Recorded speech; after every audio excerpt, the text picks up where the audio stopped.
You know, I'm excited to introduce today's keynote speaker because when FDIC looks for keynoters, the advisory board has several qualities that we try to look for. The first one is always passion. We got that from Rick. Integrity. We got that from Johnny Salka. Honor. We get that from Denny O'Neill. Excellent speaking abilities. Well, I could say Tommy, but I'd be lying. But most of all, we look for somebody who has a message. And Lenny Carmichael, well, he has it all. And he's going to deliver it to you today with 1,000 pounds of energy and emotion, all geared at the heart of firefighting. Lenny's brutally honest, and he pulls no punches. And I'm sure that today he's going to inspire, impress, and astound you with his message.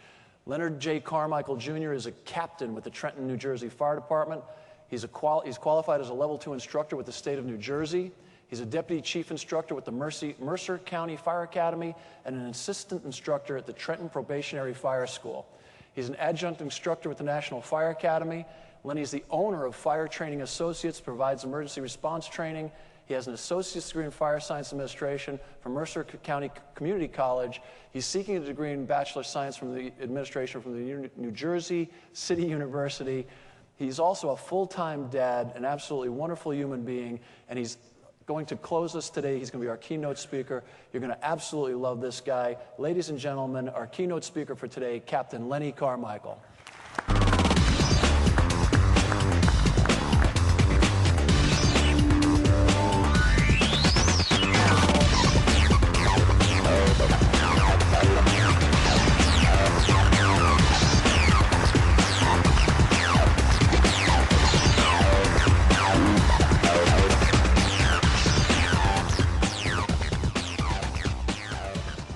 Good morning, FDIC.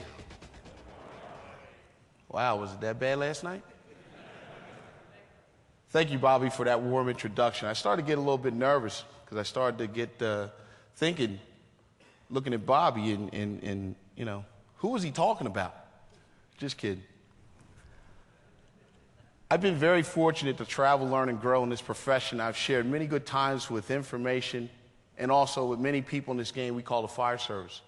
I gained insight into organizations and groups by the way of the person that they chose to introduce me. I am indeed honored and grateful that Chief Bobby Halton is that person today. Bobby is a key contributor to our profession.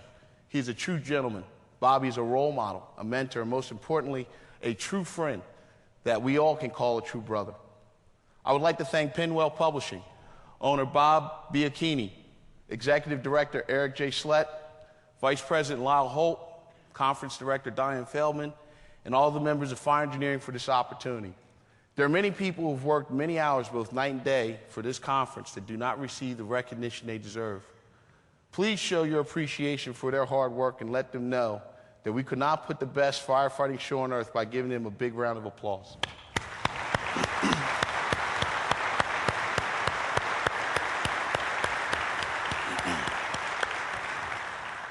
From the Indianapolis Fire Department and all the support they give to this conference, we say to you, job well done. To all the other organizations and affiliations who partner with the FDIC, we in the fire service say thank you. And most importantly, to all the instructors, because it's you that make a difference, so the firefighters can do the right thing and go home safe. I start today where all things start, God. Without Him, nothing of any real importance is possible. With Him, anything and everything is possible. Our biggest dreams come within reach when we couple faith in Him with hard work, focus, and determination.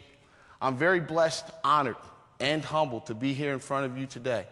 I owe this historic day to so many people. My gratitude is boundless. I would first like to thank my wife, Kathy, and my daughter, Bridget. You teach and inspire me. Whew.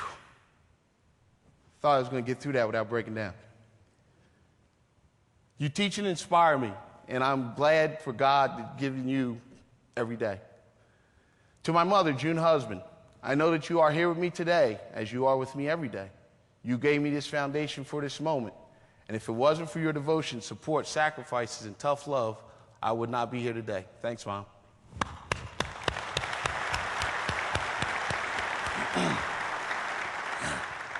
I also thank you for your continued support and sacrifices that you have made. To the FDIC followers from all over the country, good morning again. George Santayana, a prominent British philosopher and renowned critic, stated that those who do not learn from history are doomed to repeat it. Those who do not remember the past are condemned to relive it. The three questions that you will hear today that will hopefully register in your mind when you leave this conference mecca of firefighting knowledge that has been put forth before you today is simply this. Is your department doing the right thing? Are your firefighters doing the right thing? And most importantly, are you doing the right thing?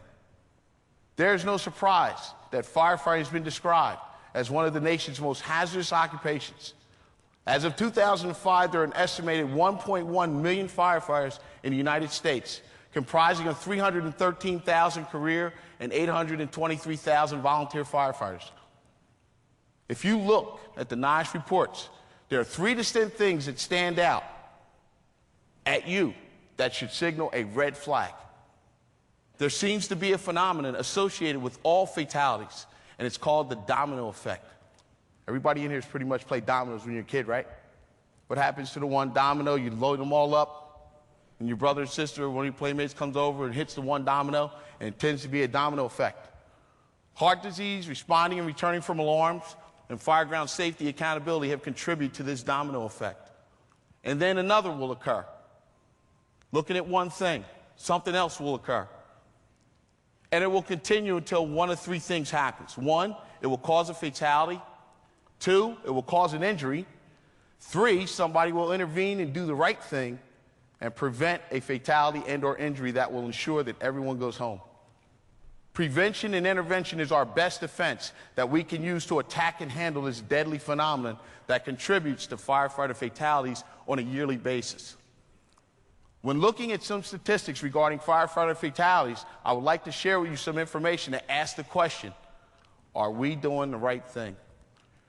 From 1997 up till now, as of this date, 3,875 firefighters have lost their lives while on duty in the United States over the past 30 years. This includes the 343 firefighters who died at the World Trade Center on that tragic day on September 11th, 2001. Excluding the World Trade Center, firefighter deaths, the average number of firefighter fatalities approaches 113 per year. However, from a yearly average of 151 firefighter line of duty deaths in the 1970s, the average death rate has declined to 99 deaths per year since 2000. While the primary cause of line of duty fatalities remains sudden cardiac death, the number of such deaths per year has declined by about 1/3. However, since the early 1990s, the number of cardiac-related deaths has remained constant between 40 and 50 per year. Well, we all know that heart attacks account for 50% on the average of all firefighter fatalities a year. And with the number of firefighters at 1.1 million, you're probably asking yourself, what's the big deal? We need to just accept it. That's part of our job. Well, I want to share a story with you that includes a name that you may or may not know. Donna Buccio. Donna Buccio is the wife of Dominic Buccio, who was a 39-year-old career fire captain with the Jersey City Fire Department. He collapsed and died of a cardiovascular attack while on vacation skiing with his family. Dom was the father of 3 children and left his surviving spouse, the love of his life, Donna, wondering how a man in the prime of his life could become stricken down with a hidden but yet deadly condition. Donna was left with more than just a family to raise. She was left with many questions. Why Dominic? Why now? And why so young? It motivated her so much that she began doing research into the matter. And to her surprise, she found out the firefighters are more likely to die from a heart attack injury than in a fire. How could this be? She was always concerned about the fire service and Dominic because of the obvious hazards that we face all the time. Flashover, building collapse, backdrafts, and entrapment inside of a burning building. She found out that most firefighters pass on the annual physical offered by the department due to suspicion of their records being secured or that there may be something found that would end a beloved career. She also found that the average physical checkup did not focus on the key indicators of future trouble that are unique to the fire service. After researching her concerns, she founded a preventative health screening for firefighters which provided confidentiality and convenience in the way of having all of the screening provided at one location at one time. What a wonderful gift. The goal of the program is to keep firefighters limited to that unavoidable occupational risk that they face. This program, started by the surviving spouse of Captain Dominic Buscio, is simply called A Gift from Captain Buscio. The program has received statewide recognition from the New Jersey State Firemen's Mutual Benevolence Association and has been credited with saving countless lives in the state of New Jersey. Over 60% of those who have participated were found to have some instance of early indicators of heart disease, hypertension, diabetes, hypercholesterolemia, thyroid disease, and also for some people, cardiac intervention. That number does not mean anything to you. Look at it this way. Look around the people in this room. Just look around you. Go ahead. It's part of the activity. You got to pass the class. Go ahead. Okay? 6 out of 10 have a pre-existing cardiac issue based on the statistics with the Buscio program. That's just the Buscio program. Okay? It is truly a gift that keeps on giving. Do the right thing. Phase in a mandatory wellness fitness program for firefighters to reduce risk factors for cardiovascular disease and improve cardiovascular capacity as stated in NFPA 1500, which shall include a medical evaluation and a fitness evaluation along with behavioral rehabilitation. Conduct mandatory pre-employment, pre-placement, and annual medical evaluations and periodic physical examinations, which are consistent with NFPA 1582, to determine a candidate's medical ability to perform duties without presenting a significant risk to the safety and health of themselves or others. Clear firefighters for duty by a physician that's knowledgeable into what we do about the physical demands of firefighting. Provide exercise equipment in all fire stations and establish a designated workout time on duty. Provide authorized external automated defibrillators on all your apparatus and ensure that all personnel are trained to use them so that everybody comes home. I was amazed when I looked at the growing trend that has manifested itself in the past 4 years, which in addition to the one which I have just mentioned, responding to and returning from alarms needs to be examined because vehicular crashes, remain the second highest cause of line of duty fatalities. More than 2 of every 10 firefighter fatalities in 2007 occurred when responding to or returning from an incident. What were some of those domino effect contributing factors, you might ask, that keep appearing with this issue? Speed and a lack of seatbelts contributed to too many deaths. Failure for a strict SOG for training and recertification that is in accordance with NFPA standards, or that one was not followed, or there was no one available. While seatbelts and speed were not necessarily factors in all these fatalities, they were contributing factors for most of them. In 2006, 15 firefighters died while responding to or returning from emergency incidents, while 14 firefighters died while responding to an emergency incident, and 1 died while returning from an emergency. I will not read you all the events, but I would like to mention and share some of these are as follows. A New Mexico firefighter was involved in a crash while responding to an EMS call. His vehicle entered a curve, left the roadway, and crashed into a utility pole. Guess what? He wasn't wearing a seatbelt. A North Carolina firefighter responding to his personal vehicle to a smoke investigation was killed when he struck a tractor trailer that was blocking the roadway. Fog may have contributed to the crash. An Indiana chief officer was killed when the water tender he was driving rolled up multiple times, rolled over. The chief officer was ejected during one of the rolls. A Minnesota firefighter was killed during response when he failed to stop at a stop sign and was struck by a vehicle at an intersection. In 2008, 2 years later, again, I'm going to read to you some of the fatality events that have occurred this year. And again, I'm going to ask you, are we doing the right thing? When responding to a motor vehicle accident alarm, a firefighter was ejected when the privately owned vehicle that he was operating left the roadway and rolled over. The firefighter passed away from his injuries, and reports indicate that, again, guess what? He wasn't wearing a seatbelt. A firefighter was killed in a motor vehicle accident while operating a POV in response to a residential structure fire. While responding to the station for an automatic fire alarm, a firefighter experienced shortness of breath and collapse. Fellow firefighters admitted CPR, and he was transported to the hospital where he passed away. Firefighter Christopher Brian Hutton, age 27, was a member of the Amarillo, Texas Fire Department for 1 year. On April 23, 2005, he fell out of his fire truck, responded to an alarm. He died 2 days later from his injuries. Brian was not wearing his seatbelt. And that pledge is simply this, the seatbelt pledge. I pledge to wear my seatbelt whenever I'm riding in a fire department vehicle. I further pledge to ensure that all my brother and sister firefighters riding with me wear their seatbelts. I am making this pledge willingly to honor Brian Hunton, my brother firefighter, because wearing seatbelts is the right thing to do. On Saturday, May 13, 2007, while responding to a call, Arlington, Texas Quint number 7 was involved in a rollover accident and there were no injuries. Why do you think there were no injuries? Because they were wearing their seatbelts.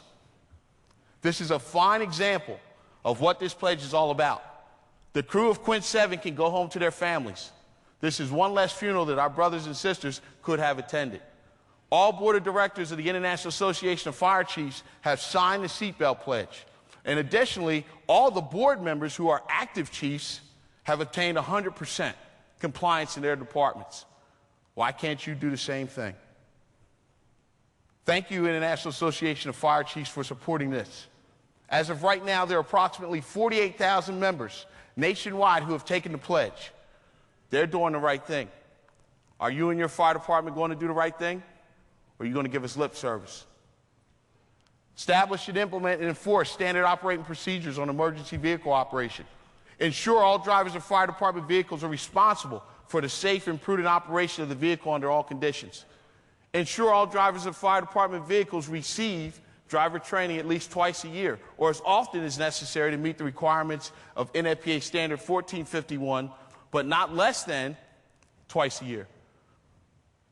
Establish and implement and enforce standard operating procedures on emergency vehicle operations. Develop comprehensive apparatus maintenance programs and guidelines that include regularly scheduled inspections.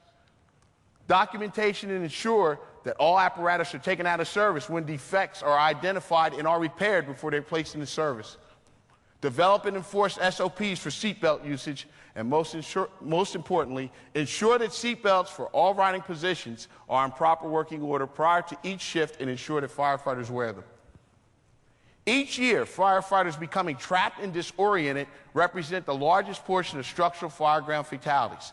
In 2007, 64% of all firefighter fatalities occurred while performing emergency duties. Almost 42% were in structure fires, with 19 caught or trapped. Again, I will ask you, are we doing the right thing when it comes to firefighter accountability and safety? You can take a look at all the NIOSH reports, and there's a lot of them out there. And the domino effect, again, rears its ugly head in all of them. No accountability procedures in place with an accountability officer to manage those resources on the scene.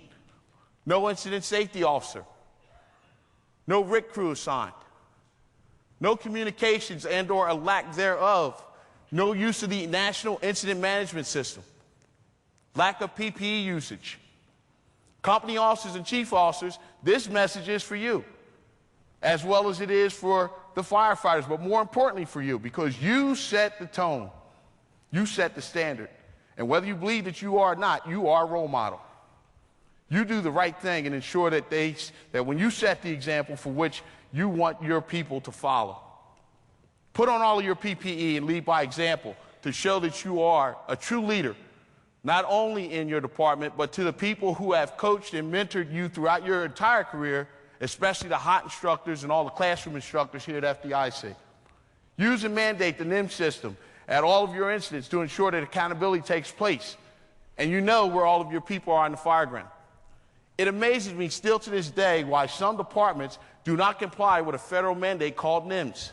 That's National Incident Management System. The NIMS system is a very simple system to use and implement. The problem is that familiarity breeds contempt because we've always done it that way. The use of this system is not that difficult to do. In order to be a good C, you know what you need? You need 3 things. And I can't ask the guys from Flashover because they know this, so you can't tell them the answer. But it's simply duck, dodge, and delegate. If you can do those 3 things, you can be an effective incident commander. So do the right thing and implement the following. Establish and implement an incident command system with written standard operating procedures for all firefighters. All fire department personnel should be thoroughly trained in this system and receive periodic refresher training, and all training should be documented. Ensure that accountability for all personnel at the fire scene is maintained. Ensure that personal accountability reports are conducted in an efficient, organized manner, and results are reported directly to the IC. Ensure supervisors remain accountable for all who operate under their supervision. And most importantly, ensure that you have a team continuity of at least 2 people to comply with 2 in and 2 out. Ensure that all training exercises are conducted in accordance with NFPA Standard 1403. Enforce the requirement that all firefighters of all ranks wear their PPE whenever there's a chance they might be exposed to a toxic or oxygen deficient atmosphere. To some of the politicians out there who are doing the right thing for the fire service, we applaud your efforts for giving us the resources, the staffing, and the equipment that you provide us so that we can do our job each and every day that we go to work. Because of that, we are appreciative of your efforts. This message is for some of those parties that praise us each time that there's a social agenda which can benefit them for election, re-election, social benevolence, or community satisfaction. Don't sit there and say that you love us and we're the best thing going since sliced bread and when we're in the public eye, but as soon as there's a financial crisis, you want to use us as pawns, threatening layoffs, and continue to play Russian roulette with the community's public safety at risk in order to balance the budget. Do the right thing and give us the needed resources. Provide us with mandatory staffing recommended for us to combat not only fires, but the hazmats, the weapons of mass destruction that can plague any one of our communities today. Don't give us lip service, give us customer service.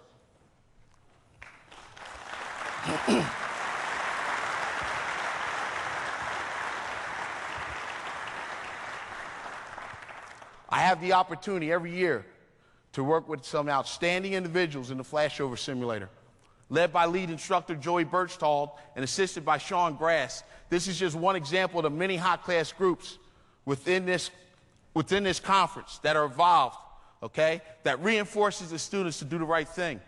B.B. Baker, Bruce Barrios, Andy Byron, Don Blackwell, Brent Morris, Steve Callis, Thomas DiLorenzo, Brent Hatter, James Jenkins, Mark Nicholson, Jim Knoll, Jason Peterson, who's not here with us, George Polster, James Reed, Kevin Riley, Frank Ritchie, Eddie Saraceno, Joe Webb, and Brian Windsor are part of the flashover team, which focuses on preventing that deadly domino effect from occurring.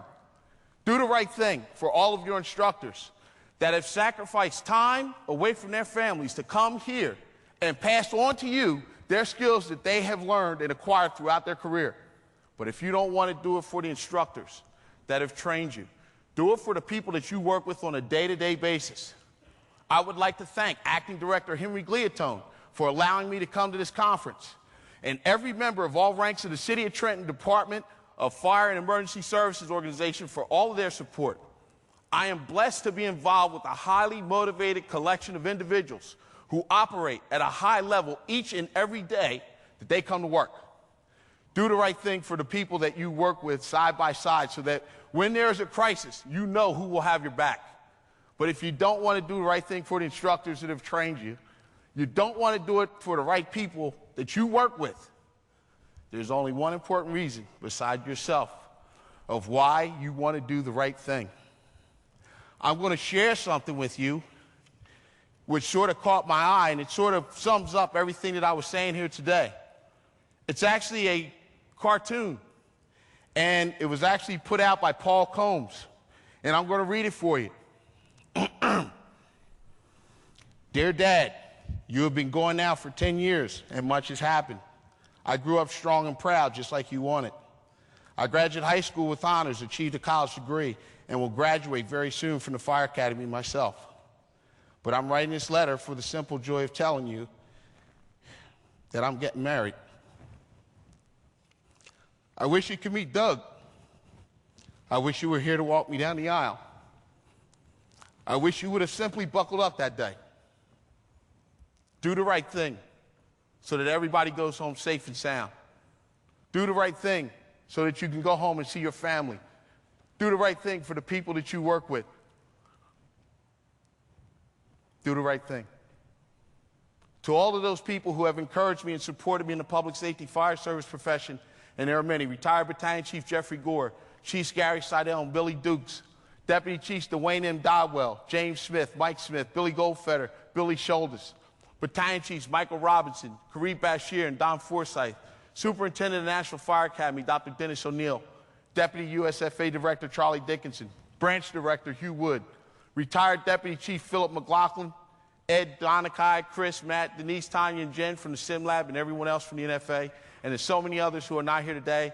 I simply say thank you. And remember, people are going to not want you to do the right thing, but you do it so that you can go home to your family and your people can go home to their family.